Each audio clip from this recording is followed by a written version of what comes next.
Okay, I've been working a little bit on cleaning up the bee yard, trying to make it a little bit nicer, a little more attractive, make my wife a little bit happier. I'm actually surprised she hasn't called me out on the fact yet that I'm spending all this time and effort to make the bee yard look good, and I could care less about the actual yard. But maybe she'll catch on to that, and I'm sure if she does, she'll give me a hard time. But anyway, time for the big reveal.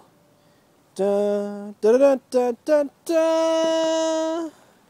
There's the bee yard. Let me back up so you guys can see the whole thing. Mostly the only thing different from the last time y'all saw it was I built a second rail here. But you see, I've been working on spreading the mulch out more and more and more, and that really helped, man. That black, I like that contrast a lot. That black makes everything else pop out, especially the colors of the hives.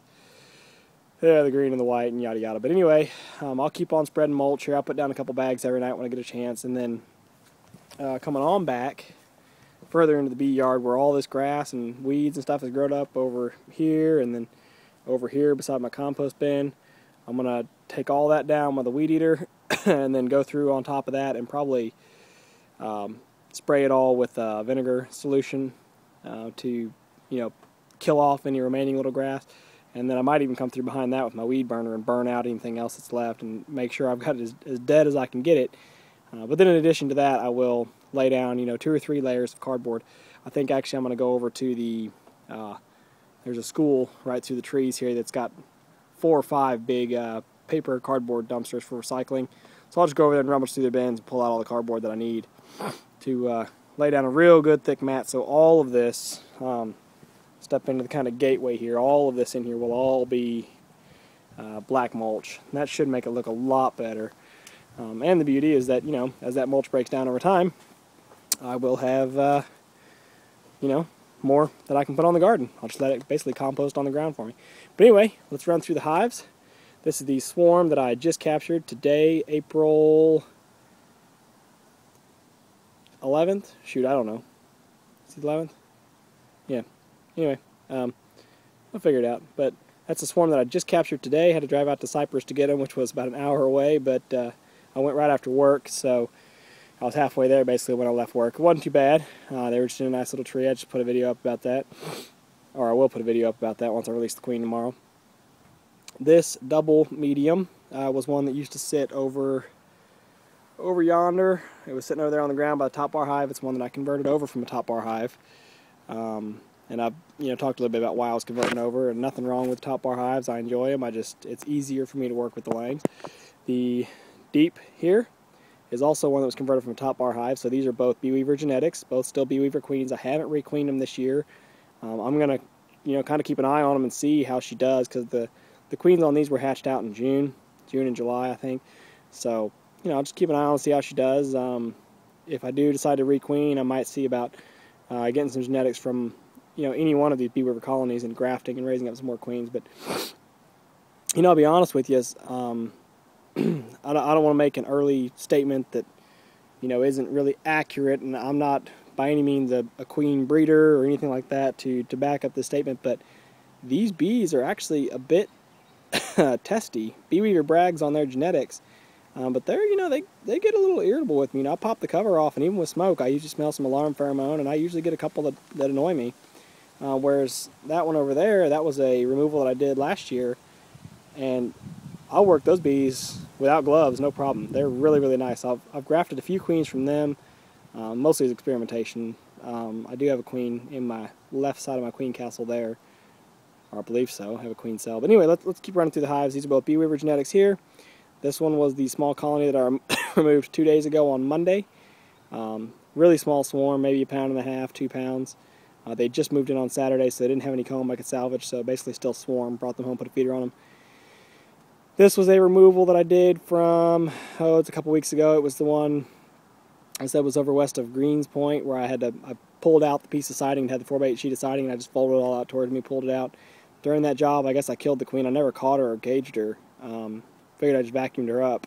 But when I got home, set them up here, and I checked on them a week and a half later, and they were pulling a bunch of queen cells. So they've hatched a new queen since then. I've already found her and marked her for this year. But again, I haven't really had any problems with them. They seem to be pretty good bees, but I haven't had a chance to really look at them close for varroa or anything like that. And the reason I've got the box on top I had another hive that was sitting here that was a cutout job that, for whatever reason, oh, that's the one, there was a cutout job that I did that had the small queen I released at night, and on the video I said how she looked like she was basically dead. Well, yeah, she was dead. I believe she was a virgin queen, and since she hadn't mated yet, the bees didn't really respect her, and they just let her freeze to death, basically. So anyway, there was a couple hundred bees left crawling around on that when I opened it up a couple days ago, so no queen, no eggs, no nothing. I went ahead and just did a newspaper combine on top of this other hive with them just to salvage what was left. That one there is the removal that I did from a tree on December 30th. They were in a nuke box with medium frames, a 10-frame deep nuke with medium frames. Opened up the other day and they had built comb across the bottom of all the medium frames to make them essentially deep frames, so I went ahead and upgraded them. I cut all that comb that was off the bottom of the medium frames, set it into deep frames, so hopefully they'll salvage it, and then set the mediums in there again. So I need to maybe even put a medium super on top of it. I'm trying to get so that I can have them hatch out what brood is on those medium frames so I don't have to destroy it, but eventually get that deep super full of deep frames again. The double nuke, that was the first bee weaver colony, or first bee weaver top bar hive that I converted.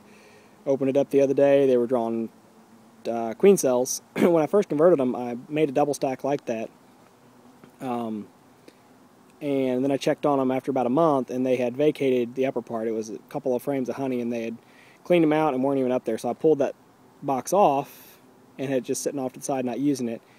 And in that time, they built up quite a bit and were wanting to swarm. So I opened it up the other day, had a bunch of swarm cells in it. I think I talked about that on a video, I'm not sure. But I did take one of the frames with 2 swarm cells on it, put it over into the queen castle. So we'll see whether or not those hatch, and I'll talk about that more in a second.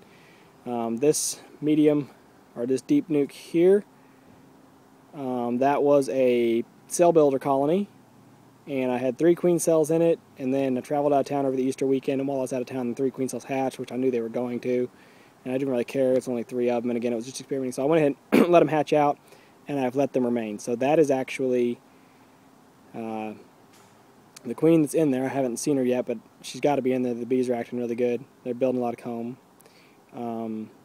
But the queen that's in there is actually a graft from that colony. The left side of the queen castle here, like I said, that's the one that was the swarm cell from this hive. So that will be bee weaver genetics as well if it hatches.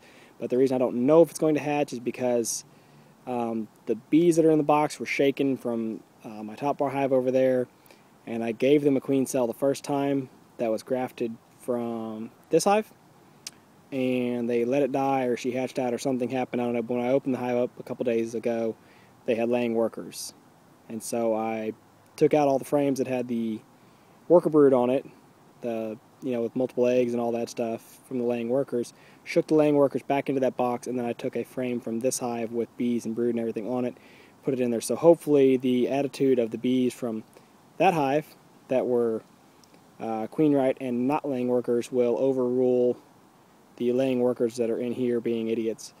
If they don't, I want to open that hive up just as soon as the weather clears. I'm going to open it up, see if that queen cell hatched, or if they tore it down, or what happened. Worst case scenario, I just open it up and I make them vacate and go somewhere else. Either die or, beg their way into another hive. And then lastly here, yeah, that's the cutout hive that I did back in September. That was the second story soffits. I think it's the first video actually on this channel. Maybe it's the last video on on my other channel, I'm not sure. But they were in the second story soffits where I had the scaffolding. So anyway, those are great, great bees. I was concerned when I did the cutout because they seemed a little aggressive, but I mean, come on, it makes sense. I'm tearing their home apart. But since I brought them home, they've been extremely gentle bees. You haven't seen any traces of varroa or anything on them, so I like them. I'm going to graft them from them. And it's all just a learning game at this point. It's all fun and games. For me, it's a great hobby. I'm head over heels, can't get enough. But anyway, that's it for tonight. Just wanted to show you my pretty new bee yard that I got here, and as the days go on, I will, continue to finish it out. So that's it for this little bee yard update and great reveal. See ya.